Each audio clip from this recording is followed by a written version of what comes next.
suaranya. Bersamamu Bapa, ku lewati semua perkenananmu yang teguhkan hatiku. Engkau yang bertindak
bersyukur padamu ya Bapa, di dalam nama Yesus.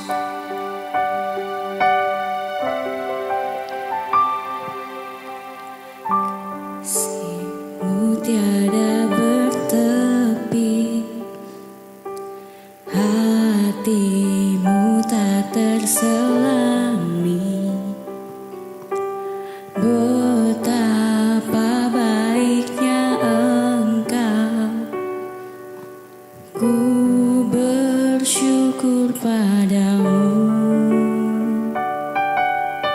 Perkenanan-Mu ya Tuhan, nyata di dalam hidupku.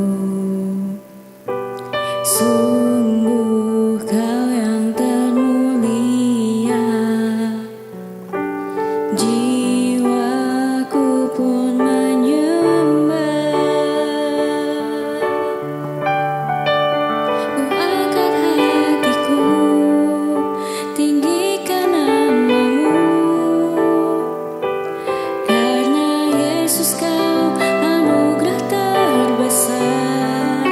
Ku naikkan syukurku untuk kemurahan-Mu, hanya Yesus Kau anugerah terbesar.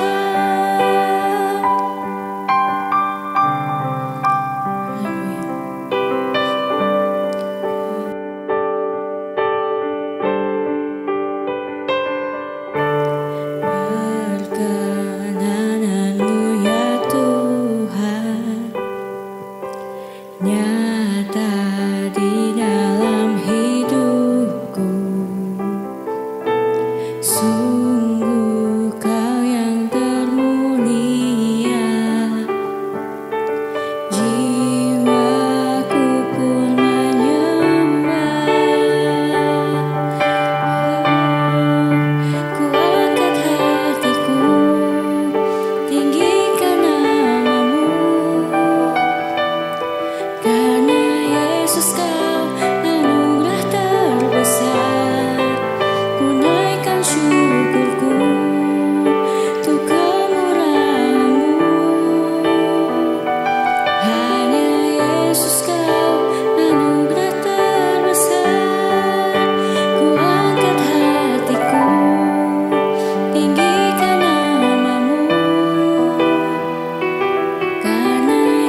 kejadianku.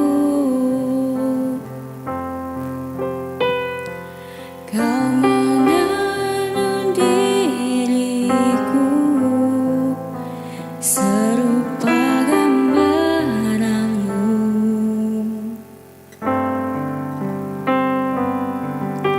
Sungguh berharga di matamu Tuhan kehidupanku.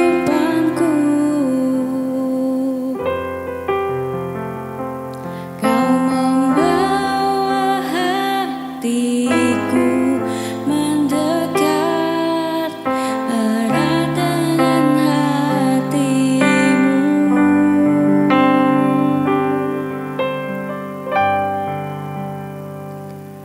Ku mengangkat wajahku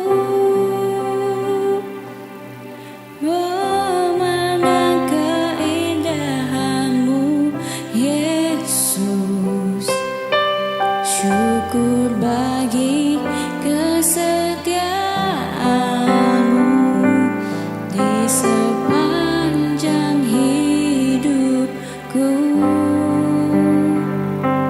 Dan ku angkat tanganku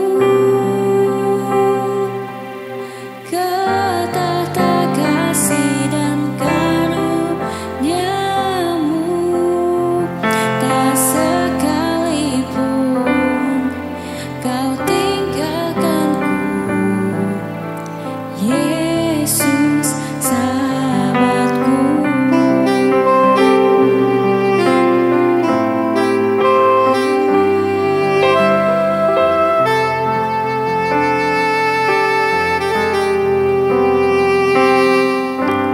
Betapa ajaib dan dahsyatnya Tuhan kejadianku.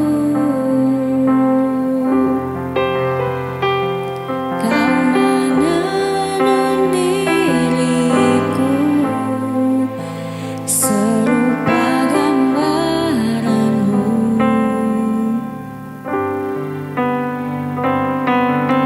Sungguh berharga di matamu Tuhan kehidupanku.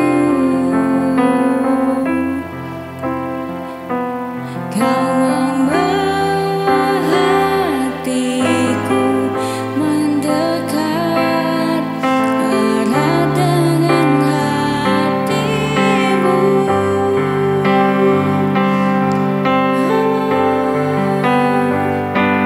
Ku mengangkat wajahku memandang keindahanmu, Yesus. Syukur bagi kesetiaanmu di sepanjang hidupku. Dan ku angkat tanganku ke tahta kasih dan karuniamu. Tak sekalipun kau tinggalkanku, Yesus sahabatku.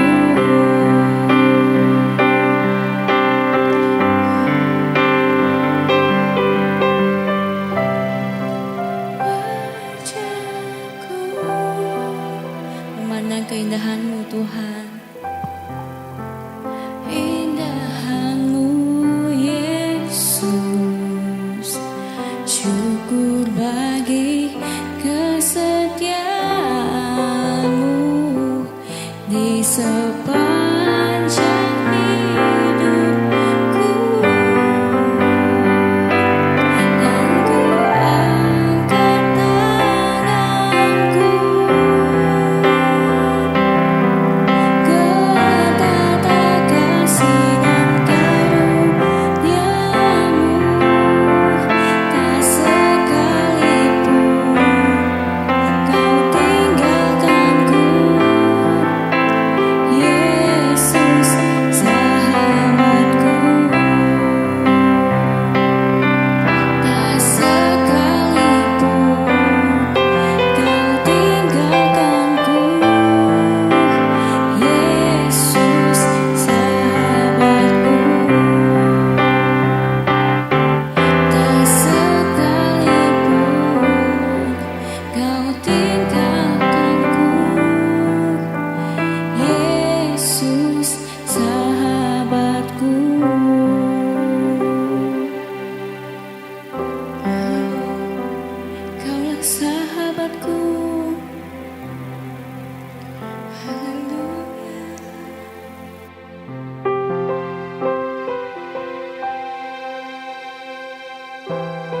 Shalom semuanya, apa kabar? Berjumpa lagi di online service dari Jakarta Disciple Church. Nah, mungkin kalian bertanya-tanya ya, kenapa sih kemarin kita sempat melakukan ibadah fisik, tapi kok sekarang kita kembali lagi ke online service. Nah, dikarenakan kemarin pemerintah telah mengeluarkan bahwa akan diadakan yaitu PSBB. Nah, maka dari itu kami juga memutuskan bahwa kita akan mematuhi peraturan dari pemerintah dikarenakan pemerintah menyarankan untuk kita untuk bisa beribadah di rumah. Maka dari itu Jakarta Disciple Church memutuskan untuk kita kembali ke online service. Nah, tapi saya percaya apapun maksudnya kalau mau online service kah, mau ibadah fisik kah, saya percaya hadirat Tuhan tetap sama ketika kita benar-benar dan ketika kita sungguh-sungguh untuk mencari wajah Tuhan. Amin. Nah, sekarang kita sudah masuk di bulan September ya, dan which is itu sekitar 4 bulan lagi atau 3 bulan lagi kita akan mengakhiri tahun 2020 dan kita akan masuk 2021 ya. Nah, saya merasa tahun ini itu berjalan begitu cepat ketimbang tahun-tahun sebelumnya. Itu yang saya rasa ya, saya nggak tahu menurut kalian seperti apa. Kalau saya rasa tahun ini tuh begitu cepat, nggak kerasa tiba-tiba udah September. Memang tahun-tahun sebelum juga berjalan dengan cepat, tapi ini menurut saya lebih jauh lebih cepat ketimbang tahun-tahun sebelumnya. Mungkin dikarenakan ada beberapa seperti kemarin ada hampir 6 bulan ya, 6 bulan atau 3 bulan kita karantina ya, atau enggak kita di rumah aja. Nah, itu yang membuat mungkin cepat. Nah, di bulan ini ya, di bulan September ini kita akan membahas dalam 1 bulan full ini kita akan membahas tentang value ya. Nah, banyak sekali value yang ada di Jakarta Disciple Church. Nah, tapi saya nggak akan bahas semuanya. Kenapa? Karena kalau saya bahas semuanya, kasihan pembicara yang lain ya. Kalau saya bahas semuanya, pembicara lainnya nggak ada bahan, betul? Nah, makanya itu saya akan bahas salah satu value yang ada di Jakarta Disciple Church. Nah, kalian ready? Kalau kalian ready, tulis di kolom komentar bilang yes I'm ready, yes saya siap, gue semangat banget, gue siap. Oke, saya tunggu, silakan.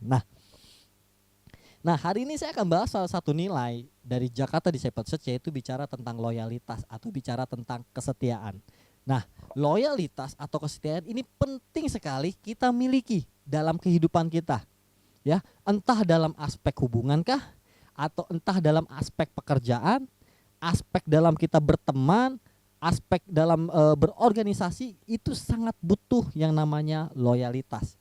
Nah, kalau kalian ingat saya sudah pernah membahas ciri-ciri orang yang tidak loyalitas. Nah, hari ini yang akan saya bahas adalah begini.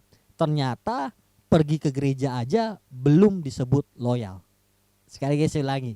Ternyata pergi ke gereja aja belum cukup kita disebut sebagai orang yang loyalitas. Nah, panggilan Tuhan tertinggi, panggilan tertinggi Tuhan bagi kita itu bukan hanya datang ke gereja, tapi panggilan tertinggi Tuhan dalam diri kita adalah untuk tertanam di dalam gereja.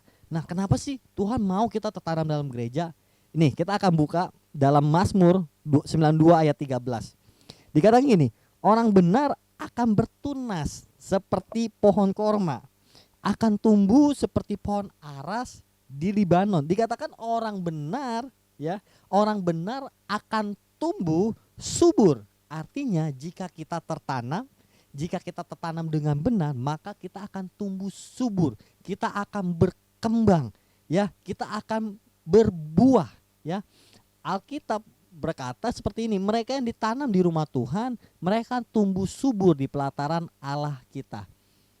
Kita akan lihat gini, Alkitab enggak mengatakan, hey kamu pergi ke gereja maka engkau akan bertumbuh ya. Enggak dikatakan, hey kamu pergi ke gereja maka engkau akan berkembang, kamu pergi ke gereja maka engkau akan berbuah. No, Alkitab tidak mengatakan itu. Alkitab mengatakan engkau harus tertanam, karena ketika engkau tertanam engkau akan bertumbuh dan berbuah. Katakan amin. Nah, kita akan lihat gini, kita harus mengerti dulu kenapa sih kita harus tertanam dalam sebuah organisasi gini. Kita harus menyadari siapa diri kita ya. Diri kita ini adalah sebenarnya sebuah benih ya. Benih ketika ditanam dengan benar, maka dia akan berkembang. Benih kalau ditanam dengan benar, maka dia akan bertumbuh. Benih kalau ditanam dengan benar, maka dia akan berbuah ya. Dan buahnya itu bisa memberkati banyak orang. Nah, benih berpotensi tumbuh Ya, benih berpotensi untuk berkembang, benih berpotensi untuk berbuah dan menjadi berkat bagi banyak orang lain. Tapi benih kalau tidak ditanam nggak jadi apa-apa. Benih nggak, kalau nggak ditanam dia hanya menjadi sebuah benih. Ya, kita kalau tidak ditanam, kita kalau tidak tertanam, ya udah kita tidak akan menjadi apa-apa. Kita tidak akan bertumbuh, kita tidak akan berkembang, dan kita tidak akan berbuah. Nah, kita harus tahu apa sih tentang benih itu.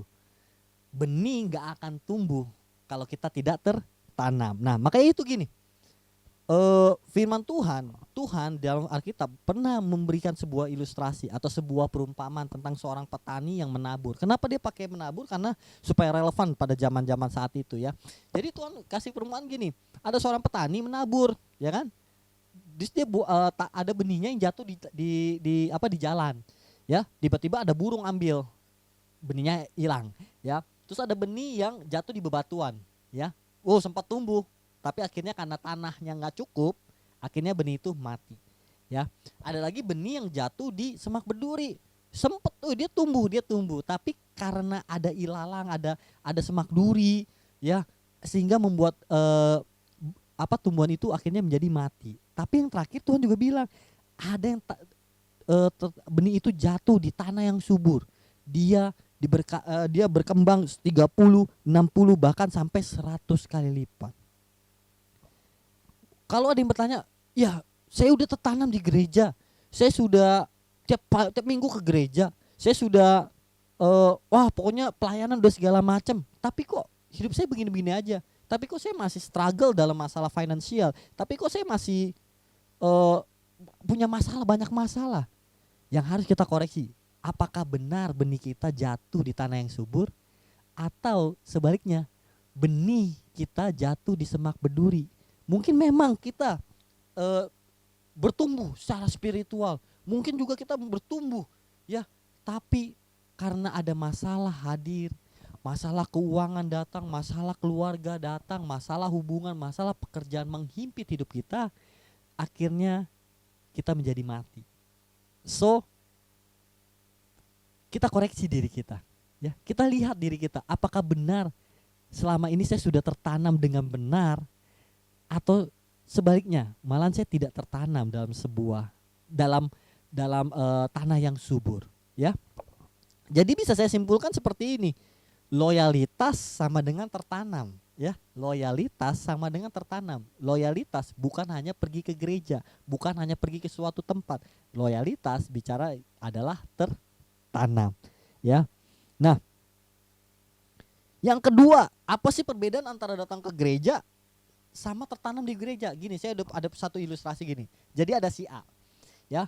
Si A tiap minggu datang ke gereja. Dia datang ke gereja, dia nggak pernah telat. Dia selalu datang ke gereja, ya. Dia selalu pokoknya kalau sedang PW dia juga mengikuti PW, khotbah dia ikutin khotbah. Pokoknya dia rajin ke gereja. Tapi si A ini tidak pernah namanya pelayanan, ya. Dia tidak pernah ikut andil dalam mungkin pelayanan jadi usher kah atau pelayanan apapun, ya. Dia pokoknya datang ke gereja, selesai khotbah, selesai ibadah, dia langsung pulang. Dia juga nggak ikut komsel, dia juga pokoknya dia nggak pernah ikut apapun dalam acara sebuah gereja. Nah, ketika dia menghadapi masalah, dia nggak cerita. Maksudnya dia tidak punya teman, dia tidak punya organisasi, dia tidak punya saudara seiman untuk dia bercerita. Akhirnya ketika dia punya masalah, dia pendam sendiri, ya, dia tidak tahu jalan keluarnya, akhirnya lama-lama dia menjadi hilang. Kebalikannya dengan si B. Si B rajin ke gereja. Dia ikut pelayanan usher, dia pelayanan WL, singer atau pemusik, ya. Dia ikut komsel, dia rajin ikut komsel. Ketika si B ada masalah, dia cerita ke teman-teman komselnya. Dan akhirnya teman-teman komselnya saat itu menguatkan dia, mendoakan dia. Bahkan juga mungkin ada yang pernah ngalamin memberikan solusi kepada dia. Nah, yang Tuhan mau tuh seperti itu. Bukan hanya datang ke gereja, tapi tertanam, aktif di gereja, ikut pelayanan, ikut komsel, atau ikut apapun itu dalam sebuah gereja. Dan gini, Ini bisa dipakai untuk semuanya ya. Saya tidak bilang ini hanya untuk di gereja, tapi karena ini bicara tentang value dari Jakarta Disciple Church, makanya saya lebih bicara tentang gereja. Tapi ini bisa diaplikasikan dalam aspek apapun itu, mungkin dalam pekerjaan atau dalam organisasi lainnya, oke? Nah, jadi jelas sekali ada perbedaan antara tertanam dengan orang yang pergi ke gereja. Orang yang pergi ke gereja hanya datang aja, tapi kalau orang yang tertanam, dia akan ikut andil dalam organisasi itu. Dia akan ikut andil dalam berkembangnya organisasi tersebut. Itu yang Tuhan mau. Ya, Tuhan mau seperti itu. Tuhan gak mau kita cuma datang ke gereja. Tuhan mau kita tertanam, kita aktif. Sehingga ketika kita aktif melayani, ketika kita aktif komsel, itulah yang membuat kita akan bertumbuh. Amin. Nah, kenapa sih Tuhan mau kita tertanam? Kenapa sih Tuhan mau kita berbuah? Kenapa sih Tuhan mau kita tuh berkembang?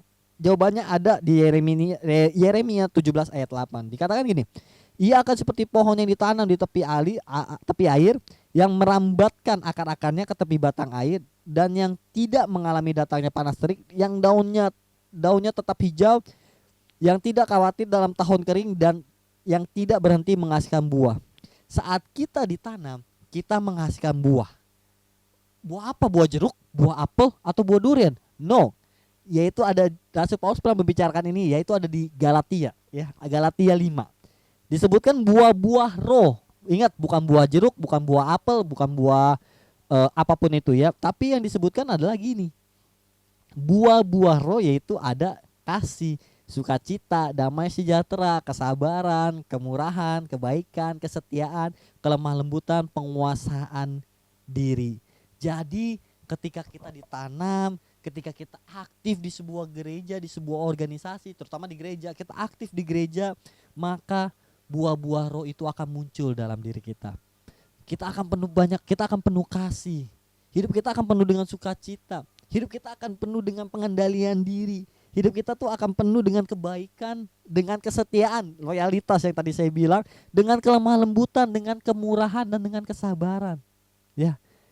Ketika buah ini ada dalam hidup kita, maka orang lain akan diberkati dengan buah yang kita miliki. Seperti pohon apel, ketika dia pertama dari benih, orang nggak lihat itu benih, ya kan? Tapi ketika dia udah tumbuh, terus dia berbuah, orang diberkati dengan buahnya yang manis. Ketika kita ditanam di tanah yang subur, ketika kita berbuah, ya, buah-buah roh itu muncul dalam diri kita, maka orang di sekitar kita akan diberkati dengan kehadiran kita. Makanya itu Tuhan mau, ya.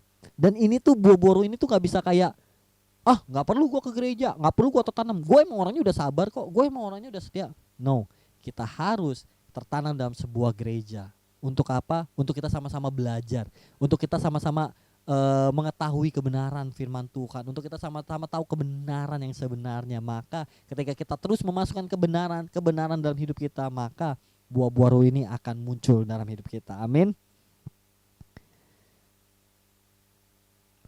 Nah, saya tidak akan panjang dan ini saya akan tutup seperti ini. Ingat, ada perbedaan antara pergi ke gereja dengan tertanam di rumah Tuhan.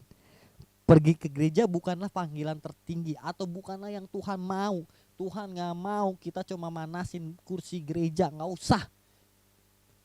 Kalau mau manasin kursi gereja gampang, kasih aja api di bawahnya udah panas. Ya, gak perlu kalian untuk manasin bangku gereja. Ya, Tuhan gak mau. Tuhan maunya kita tertanam dalam gereja, kita setia, kita loyalitas dalam gereja. Ingat, loyalitas itu bukan cuma hadir doang, tapi aktif di dalamnya. Ya, ikut komsel, ikut pelayanan, ikut andil dalam sebuah gereja, terutama di Jakarta Disciple Church. Amin, amin. So ketika kita tertanam dalam gereja, ketika kita tertanam di tanah yang subur, kita akan tumbuh, kita akan berkembang, dan kita akan berbuah. Ingat, kita akan menghasilkan buah apa? Buah-buah roh, yaitu ada kasih, ada sukacita, ada kesabaran, ada kesetiaan, ada kelemah lembutan, ada kemurahan, ada penguasaan diri, dan yang lain-lain. So, saya berharap kita semua bisa benar-benar mau untuk tertanam di Jakarta Disciple Church. Bukan hanya jadi pengunjung, bukan hanya menjadi seorang penonton, tapi kita sebagai pemain atau kita ikut andil, kita ikut melayani, kita ikut komsel di Jakarta Disciple Church. Amin. Saya berharap firman Tuhan hari ini bisa mengingatkan kita kembali bahwa bisa menjadi introspeksi buat kita. Ternyata salah ya. Saya pikir loyalitas dengan datang ke gereja udah loyalitas. No. Kita harus tertanam. Ketika kita tertanam, maka buah kesetiaan itu muncul, dan itulah kenapa kita disebut sebagai orang yang loyalitas. Ingat, loyalitas bukan bicara tentang pergi ke gereja. Loyalitas bicara tentang tertanam di gereja. Mari kita berdoa. Bapak, terima kasih, kami bersyukur ya Tuhan untuk kebenaran firman Tuhan hari ini. Bapak, ajar kami ya Tuhan untuk kami bisa loyal dalam Jakarta Disciple Church ya Tuhan. Kami mau tertanam ya Tuhan di Jakarta Disciple Church Tuhan, sehingga kami bisa bertumbuh, sehingga kami bisa berkembang, sehingga kami bisa berbuah, yaitu buah-buah roh tadi ya Tuhan. Sehingga ketika buah kami tumbuh Tuhan, maka orang-orang yang ada di sekitar kami diberkati dengan buah kami ya Tuhan. Terima kasih Bapak atas kebenaran firman-Mu hari ini. Bapak, ajar kami sekali lagi Tuhan untuk kami bisa setia, untuk kami bisa loyalitas di Jakarta Disciple Church ya Tuhan. Terima kasih Bapak, kami bersyukur Bapak. Hanya dalam satu nama, yaitu Yesus Kristus Tuhan, kami mengucap syukur. Haleluya. Amin. God bless you all. Here we go.